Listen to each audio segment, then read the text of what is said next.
Thanks for welcoming me, and it's great to be with everybody. And first of all, you said in the opening about the sort of cross-cutting and the intersectionality between all of our discussions and our approaches, and absolutely, there's what Clinton and Jessica have just said. I won't echo it, but I can certainly reinforce it, I hope, in what I share.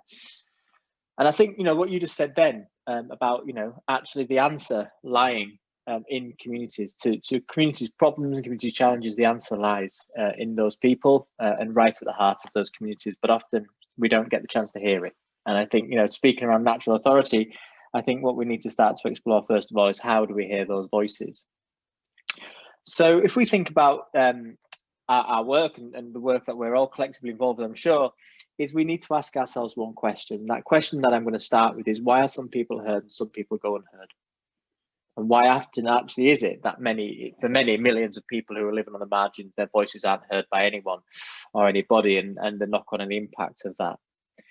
And certainly our work and our experiences over the last kind of 5 or 7 years of kind of involved in this stuff is recognizing that actually it's often the answers to all of our problems that we face, particularly for those living on the margins and living in challenging circumstances. They have the answers to their problems. If only we could find a way of finding those stories and hearing them and listening to those people.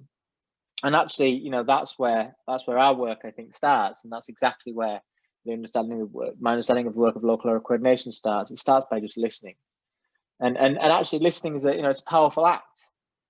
Just as Clenson was saying, actually, it's about giving and contributing.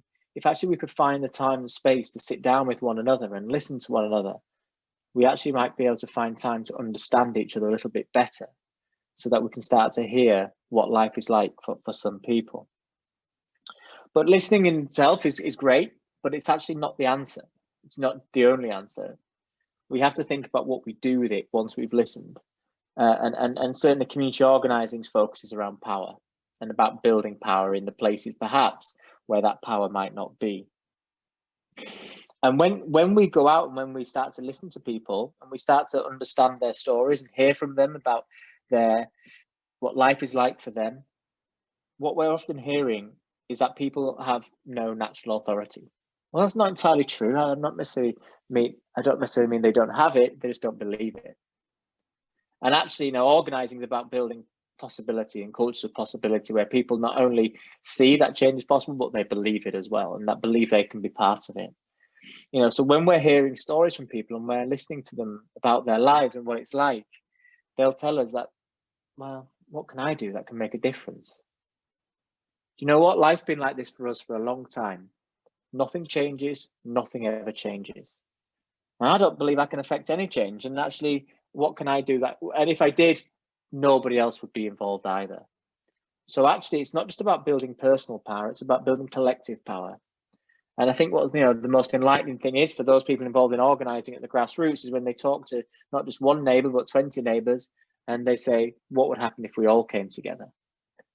What would happen if 3, 4, 5, 15, 50, or 500 of us came together to affect change? Would we have some natural authority then? Would we be able to do something about it? And people then actually start to realise themselves that actually their stories that they've shared actually mean something if they came together with others to do something about it. But there's a challenge, isn't there? And that challenge is what other people have picked up on this call, and what actually the opening speaker addressed was the fact that there's power in the system, and that power in the system it needs sometimes to be challenged. But how do we do that? How do we find effective means for that?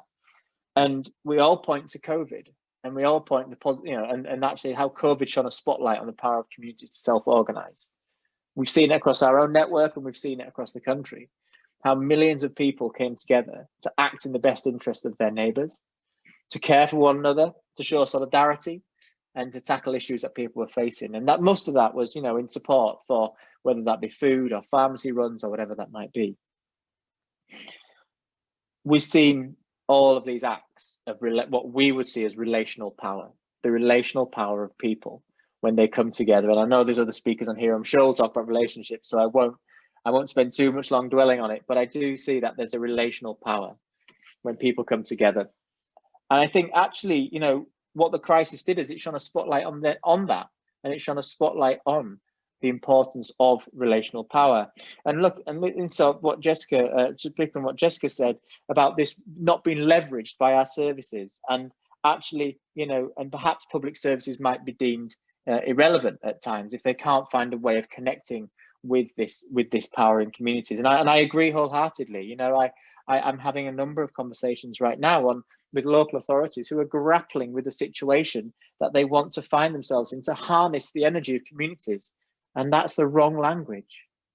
It's the wrong language. We don't want to shackle communities and point them in the right direction, which they have to go.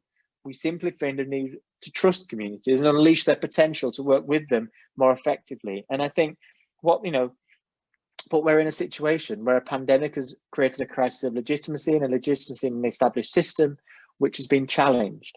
Because, like Jessica said, like we've all heard, it took them 3 months to respond. And their challenge was that actually communities have all of a sudden delegitimized, in essence, the role of public services in some areas by self-organizing themselves to respond to the pandemic far quicker than anybody else could. So rather than asking ourselves, how do we harness this energy that's emerging in communities? How do we actually find effective ways for the unilateral power of our institutions, which often dictates how many people live their lives and how people experience power by doing to and for people? How do we find ways and challenge the energies of people and communities so that unilateral power and relational power can work more effectively together? How do we find ways of hearing people's stories so that when the self-organized actions of communities come together, develop and take action on the issues they care about, how do we find a way for that to be embraced and welcomed? Not harnessed, not shackled, but embraced and welcomed within the systems that we live our lives? And how do we find ways of sitting down more equitably together with parity to understand how the voices of those people that go unheard and those millions of voices that go unheard can find a place in the system to be heard, and that people have the power to affect their lives and the lives of people around them in a positive way? Thank you.